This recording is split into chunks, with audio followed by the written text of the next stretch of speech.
Bonsoir et bienvenue sur ce plateau, Michel Kitoko. Bonsoir. Je parlais tout à l'heure avec Jean-Pierre Kabila sur ce nouveau regard des États-Unis sur l'Afrique. Très longtemps, on n'a pas vu des gros investissements américains en Afrique. On a vu, par contre, depuis à peu près 10 ans, l'Afrique se retourner vers la Chine, vers l'Inde, tous ces nouveaux pays émergents. Alors aujourd'hui, les États-Unis se réveillent. Et comment entrevoyez-vous ce réveil des États-Unis ou ce regard que les États-Unis ont pour l'Afrique, puisque c'est plus cette fameuse phrase, il est temps d'investir en Afrique? Oui, moi je pense qu'aujourd'hui, il faut que les Africains considèrent que les États-Unis se réveillent parce que les États-Unis se trouvent en difficulté sur le plan financier, sur le plan économique. Et qu'aujourd'hui, le monde entier, c'est-à-dire que le monde occidental, a besoin d'investir à des terrains complètement neutres, vierges et autres. C'est comme ça qu'il faut considérer les choses. Et si on développe le complexe d'infériorité mentale, économique et financière par rapport aux États-Unis, je pense que c'est là où l'Afrique risque encore de rater le deuxième train, qui est le train de l'égalité entre les États, le train de la coopération d'État-État, la coopération gagnant-gagnant. Et c'est là que l'Afrique est dans une position positive pour dire des choses telles qu'elles sont de l'histoire de l'Afrique. Je pense que ce que moi j'ai regretté par rapport à ce sommet, c'est que beaucoup de dirigeants africains n'ont pas eu le courage de dire un certain nombre de choses par rapport au passé que l'Occident a infligé en Afrique. Beaucoup avaient peut-être peur de sa situation, de sa position, ainsi de suite. Moi, je suis africaniste, je suis indépendantiste, et en même temps, je pense que les voix devaient s'élever. Nous avons des dirigeants ici en Afrique où les tombes sont cachées. La tombe de Mohamed Kadhafi est cachée, la tombe de Patrice Emery Lumumba est cachée, la tombe de beaucoup de choses. C'est-à-dire que les devoirs de mémoire, nous devons quand même, à un moment donné, à des occasions pareilles, pour dire, regardez face à face les Américains, pour dire, OK, vous voulez une coopération réelle avec l'Afrique, et voici ce que est l'Afrique, et ce que l'Occident a fait de l'Afrique, et quelle est la nouvelle vision que nous voulons avec les États-Unis d'Amérique. Et poser clairement les choses. Ils sont allés en ordre dispersé, et ce n'est pas l'Union africaine qui a été invitée, ce sont les chefs d'État qui ont été invités, et chacun regardait l'intérêt particulier de son pays.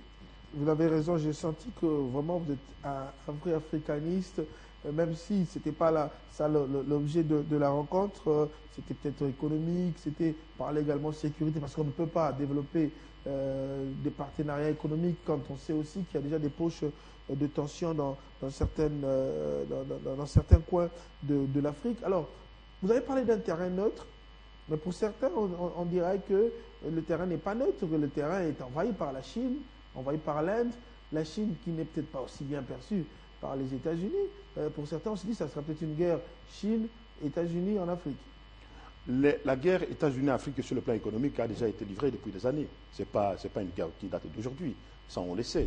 Mais les États-Unis d'Amérique sont des pays qui n'ont jamais colonisé le continent africain et beaucoup d'autres pays dans le monde. Les États-Unis non. Mais en revanche, les États-Unis d'Amérique ont eu à faire des conquêtes sur le plan de l'impérialisme économique, militaire et autres.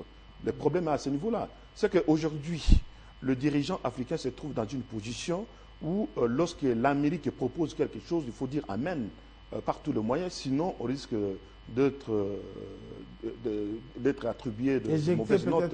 Éjecté de son siège. Éjecté de son siège, c'est une autre chose, mais en même temps, on se dit on risque d'être mal vu par rapport à la façon dont les choses sont arrêtées de faire. Est-ce que vous trouvez que Obama est parmi les jeunes présidents dans ce monde? Ce n'est pas parce qu'il dirige l'Amérique, mais il est venu après la plupart des dirigeants africains qui ont été au sommet. Il est venu quelques temps plus tard que Barack Obama est venu. Et il a la capacité de les réunir. Et ceux-là même qui sont considérés, qui ont l'âge de papa d'Obama, et qui sont des dirigeants dans ces pays, qui ont été dans les affaires, à la présidence de beaucoup de pays ici en Afrique, et qui sont allés répondre.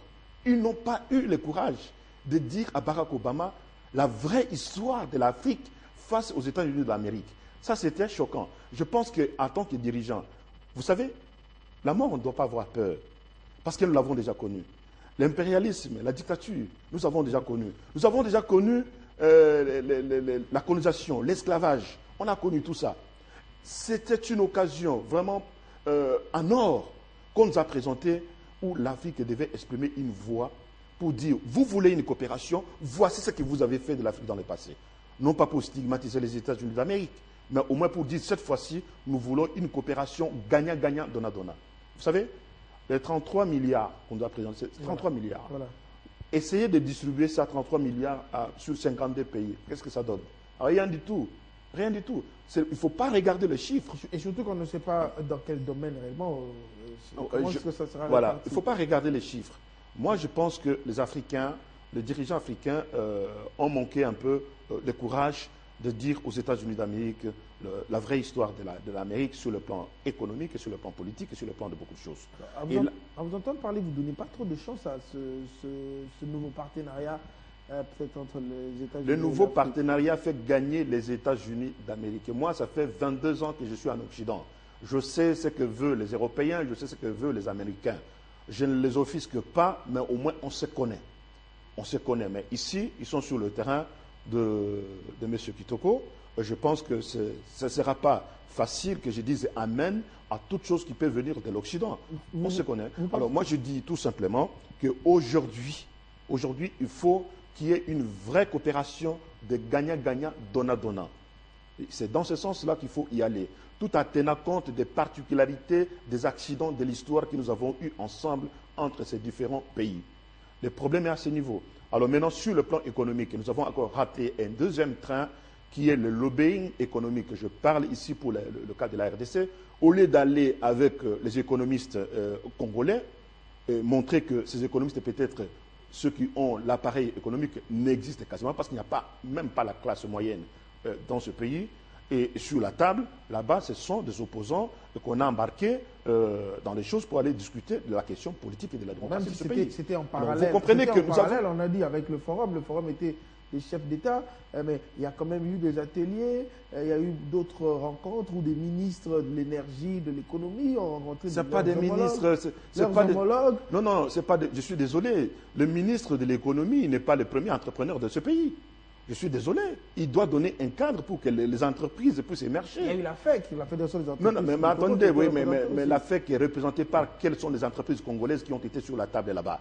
Les premiers à ce niveau-là. C'est vrai que ce sont des faiblesses congolaises qu'il faut corriger pour que demain nous puissions avoir un cadre approprié pour qu'on ait de vraies entreprises congolaises qui parlent le congolais et qui donnent le congolais au quotidien. Alors, vous comprenez que là-dessus, c'est vrai que c'est une faiblesse, que peut-être d'autres pays comme l'Afrique du Sud a dû amener quelques opérateurs économiques sur l'Afrique. Voilà. Donc ça, nous devons reconnaître que ce sont des faiblesses qui nous concernent, nous, et savoir les dire. Mais le débat, c'est de porter sur la question de mes attentes, sur la question politique, démocratique et autres, ou à la limite des insultes sur la scène internationale. On n'a pas besoin d'insulter ce pays sur la scène internationale. Alors, j'aimerais qu'on termine avec cette notion de maturité ou de manque de complexe. Est-ce que l'Afrique aujourd'hui, puisque les États-Unis est présenté comme le géant, la puissance mondiale, est-ce que aujourd'hui les Africains ont cette maturité de coopérer avec les Américains et d'être aussi peut-être gagnants dans ce que sera ce nouveau partenariat? Et surtout que déjà, on a vu ce nouveau modèle, l'Asie, la Chine, notamment RDC, donnez-nous vos richesses, nous vous donnons les infrastructures. On a vu que c'était beaucoup plus facile et que dans d'autres pays, que ça a marché, en Angola, chez nous, peut-être Brazzaville, et dans d'autres pays. Alors on se dit, est-ce que les Américains vont venir aussi avec ce concept de win-win, comme on dit Non, le win-win doit venir de la part des Africains. Ce n'est pas aux États-Unis de l'Amérique, ça dépend de la façon dont les choses sont mises sur la table. C'est à l'Africain de demander le win-win, avoir la capacité de les demander et de les dire. Sinon, vous trouvez en position de faiblesse où l'Amérique va donner des leçons de la façon dont les choses vont être conduites. Et nous n'avons pas eu, malheureusement, je n'ai pas vu, la capacité africaine à dire le win-win aux États-Unis d'Amérique. Malheureusement, ils ont oublié que l'Afrique a résisté à beaucoup de choses. Nous sommes le seul continent qui a connu les plus graves humiliations du siècle. L'esclavage, la colonisation, le pillage, le néocolonialisme, ainsi de suite. Nous avons résisté même à des maladies incroyables dans ce continent. Donc vous comprenez que l'homme africain est résistant dans beaucoup de choses. Et maintenant que nous avons résisté contre peut-être deux fois de manière mécanique sur le plan économique et sur le plan de catastrophes financières qui s'est passé dans le monde, nous avons résisté et qu'aujourd'hui que l'Afrique arrive à se consolider petit à petit, chemin faisant, avec une économie mécanique et que les États-Unis d'Amérique, dans ses faiblesses économiques, arrivent quand même à comprendre qu'il faut maintenant coopérer avec l'Afrique. Et c'est en ce moment-là que le dirigeant africain devait choisir pour non pas élever les voix en termes de créer des incidents diplomatiques ici et là, de dire clairement qu'il s'est passé tout un temps de choses, mais que nous sommes toujours accueillants. Notre hospitalité légendaire ne doit pas être bannie comme ça ou jouée avec comme ça. Nous voulons une coopération gagnant-gagnant, donnant-donnant. Et c'est en ce moment-là que le partenariat doit être mis par écrit avec tous les dirigeants africains sur le plan économique et autres. Vous savez, moi je suis... la seule chose que moi je dis aux États-Unis d'Amérique, chapeau bas, sur le plan de la démocratie, sur le plan de la culture politique, et oui, nous devons reconnaître qu'ils sont... une grande démocratie. C'est une grande démocratie, des références d'ailleurs, dans ce sens-là, et nous avons beaucoup de choses à apprendre. Bon, voilà, la démocratie, ce n'est pas un problème de l'Afrique, de l'Europe, de l'Amérique, c'est un problème de l'humain, de l'humanité, et que nous devons tous nous respecter les uns les autres. C'est comme ça que tous les pays du monde ont adhéré à la Déclaration universelle des droits de l'homme, qui reconnaît l'homme, le réparer dans sa dimension d'être. Donc là-dessus, je dis tout simplement que c'est une chose, le forum s'est bien passé, je pense que les dirigeants africains ils peuvent corriger au fil des temps, pour que notre continent soit quand même, ne soit pas un réservoir où tout le monde se permet de venir. Lorsqu'ils se sentent en difficulté, on dit bon, c'est là-bas qu'il faut aller, s'aimer facilement. Pour terminer, même très rapidement, en 2 minutes, d'autres pensent que d'autres économies africaines risquent d'être absorbées par l'économie américaine à chaque fois que cette économie sera en perte de vitesse. Mais justement, parce que nous n'avons pas développé la culture d'une économie compétitive. C'est-à-dire qu'il fallait qu'au niveau du Congo, je vais vous donner un exemple, par exemple, de notre pays, la RDC.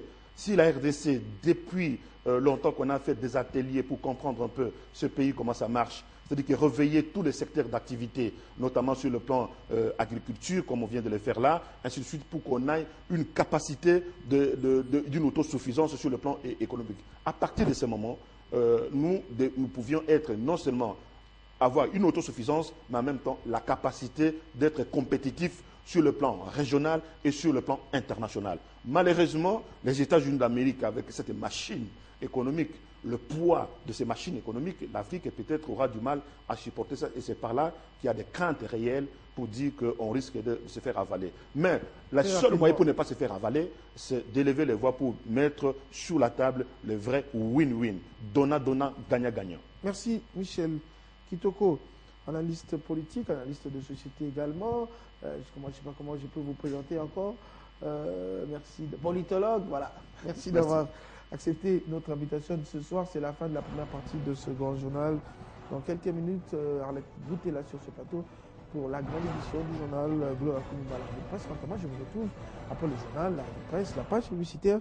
Pour la suite de ce grand journal, on va parler musique, on va parler remise de trophées.